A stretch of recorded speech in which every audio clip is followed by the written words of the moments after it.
Every time I kissed my wife, I'd turn away and immediately wipe my mouth in disgust. After any kind of contact with her, I'd run straight to my assistant's place for some comfort. Seeing how miserable I was, she pulled out a bag of white powder. This powder was colorless and odorless. 10 hours after you take it, your heart just stops, like a natural death. Even a coroner couldn't detect a trace of the poison. To make all my wife's money mine, I went to the store and bought a bottle of red wine. Then I injected the poison right into it. I thought the plan was foolproof, but when I got home that night, my wife, who should have been there, had mysteriously vanished, and on the floor was a fresh pool of blood. Right away, I knew something was terribly wrong. I searched every corner of the house, but there was no sign of her. Then I saw a card on the table. It said to get 200 million in cash for her return, and if I dared to call the cops, they'd kill her. Realizing my wife had been kidnapped, I immediately decided to call the police. To play the part of a normal, devastated husband, I went straight to the news reporters, begging the public for any help they could offer.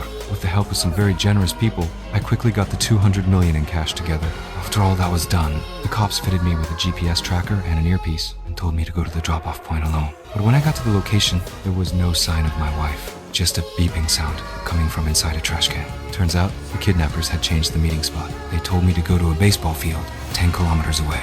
With no other choice, I had to drive to the new location, keeping the cops updated on my every move. But when I finally made it to the baseball field, I heard another beeping sound, like an alarm clock. I couldn't believe it. They had changed the location again. They told me to take the cash to a lake 20 kilometers from there. But when I arrived, the kidnappers were nowhere to be seen. Instead, a drone flew in. They wanted me to put the cash on the drone. I had no choice but to toss the GPS tracker into the bag as well. As I watched the drone fly away, the cops immediately started chasing after it.